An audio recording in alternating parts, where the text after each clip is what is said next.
Benua Afrika selalu menjadi benua yang syarat dengan sejarah dan budaya yang berbeda-beda. Selain itu, benua Afrika juga memiliki sejarah politik yang rumit dan penuh dengan tantangan dan kejutan. Pada beberapa kasus, kejadian tragis terjadi pada pemimpin-pemimpin di benua Afrika. Ada banyak presiden Afrika yang mengalami kepemimpinan yang tragis dan berujung pada kematian, baik melalui kudeta, perang saudara, dan bahkan genosida. Dan kami telah merangkum beberapa presiden di benua Afrika yang telah mengalami akhir hidup yang sangat buruk. Jadi baiknya siapkan diri dan kopi, kemudian nikmati videonya.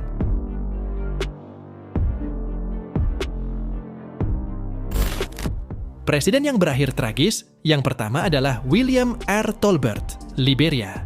William R. Tolbert adalah Presiden Liberia dari tahun 1971 sampai dengan kematiannya pada 1980. Ia awalnya menjabat sebagai wakil presiden di bawah kepemimpinan Tubman sebelum menjadi presiden. Selama masa pemerintahannya, ia memimpin program reformasi sosial dan ekonomi yang luas. Namun, keputusan pemerintahannya untuk memotong anggaran pendidikan dan kesehatan menjadikannya tidak populer di kalangan rakyat Liberia. Pada 1980, sebuah kudeta militer yang dipimpin oleh Samuel Doe menggulingkannya dan mengakhiri masa jabatannya sebagai presiden. Akhirnya digantikan oleh Samuel Doe setelah mengambil alih kekuasaan melalui kudeta pada tahun 1980. Kebijakan dan tindakan pemerintahannya menimbulkan kerusuhan dan konflik antara kelompok etnis di Liberia. Pada tahun 1989, pecah perang saudara, dan mantan sekutunya, Charles Taylor, memimpin pasukan untuk merebut kekuasaan. Setelah berhasil mengambil alih kekuasaan pada tahun 1997, Taylor menangkap Samuel Doe dan mengeksekusinya secara tragis. Bahkan waktu ditangkap mereka menyiksa dan memotong kupingnya. Duh, ngeri sekali ya guys.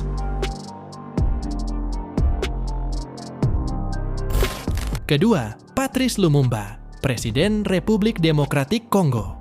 Patrice Lumumba terpilih sebagai presiden pertama Republik Demokratik Kongo pada 1960 yang pada saat itu negara tersebut baru saja merdeka dari pemerintahan Belgia. Dalam masa kepemimpinannya yang singkat, Patrice Lumumba menggambarkan negaranya dari kolonialisme, merdeka, dan independen dengan semboyan Écoutons le Congo yang berarti dengarkan Kongo.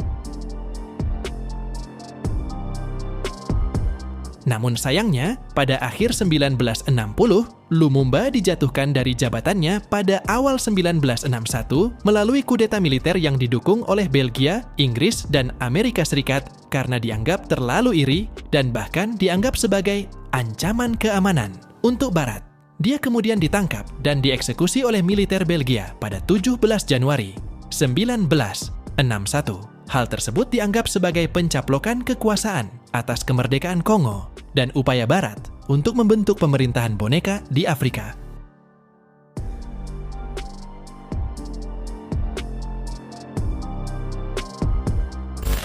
Ketiga, Muammar Gaddafi.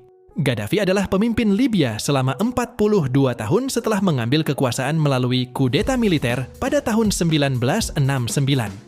Pada awal masa kepemimpinannya, dia sangat populer karena berhasil mengekang hak milik asing atas minyak Libya.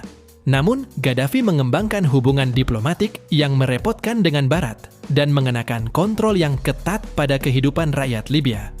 Pada tahun 2011, terjadi serangkaian kudeta dan konflik di Libya yang dipicu oleh upaya rakyat untuk menggulingkan Gaddafi. Ketidakpuasan rakyat menyangkut dikotomi politik yang sangat memengaruhi Guelleri. Setelah melarikan diri dari ibu kota, pasukan pemberontak berhasil menangkap Gaddafi di Sirte pada 20 Oktober 2011. Tak lama kemudian, Gaddafi dieksekusi secara tragis oleh pasukan pemberontak.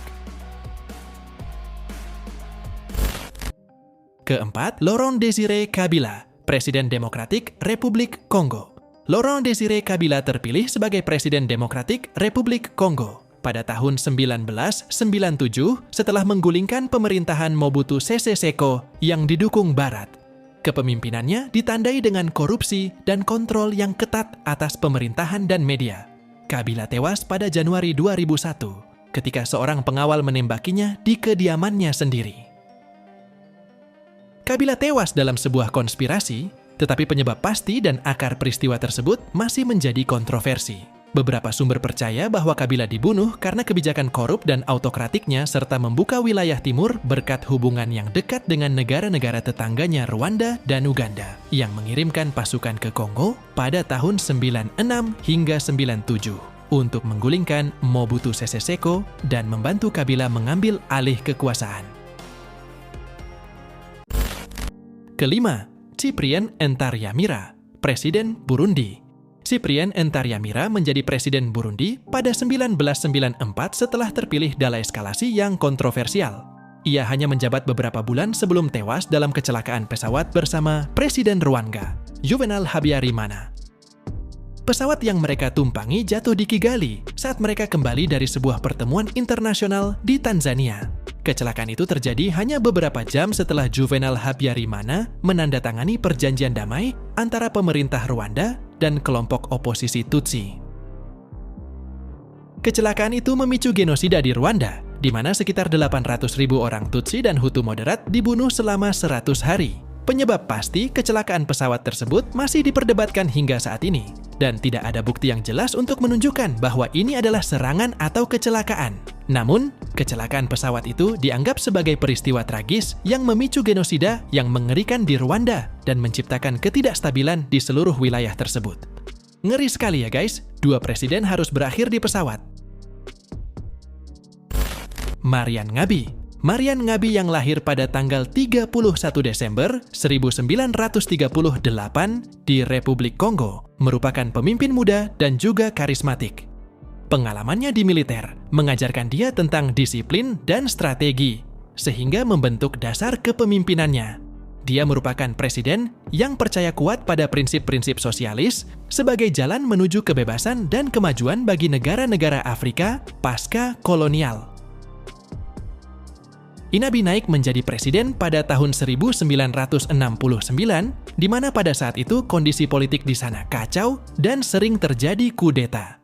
Selama masa kepemimpinannya, dia mengubah negara menjadi Republik Rakyat Kongo yang mencerminkan pendekatannya terhadap sosialisme. Bahkan, dia juga berusaha untuk mengurangi perbedaan suku dan memperkuat kesatuan nasional. Namun, sayangnya dia sering dihadapkan dengan perlawanan. Bukan hanya itu, kekayaan minyak negara yang seharusnya menjadi berkah, malah menjadi sumber konflik dengan berbagai kelompok yang berusaha mengontrolnya. Tragisnya, kehidupan Inabi yang penuh dengan turbulensi berakhir pada tanggal 18 Maret 1977 ketika ia dibunuh di Brazzaville. Sampai dengan hari ini, pembunuhan Inabi masih sangat misterius dan diselimuti dengan banyak teori konspirasi. Banyak yang percaya kalau dia dibunuh oleh lawan politiknya, tapi ada juga yang berpendapat kalau dia meninggal karena keterlibatan oleh negara asing.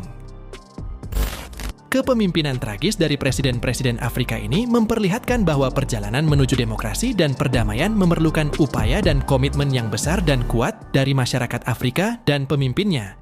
Bagaimana menurut Anda? Silakan berkomentar di bawah video ini.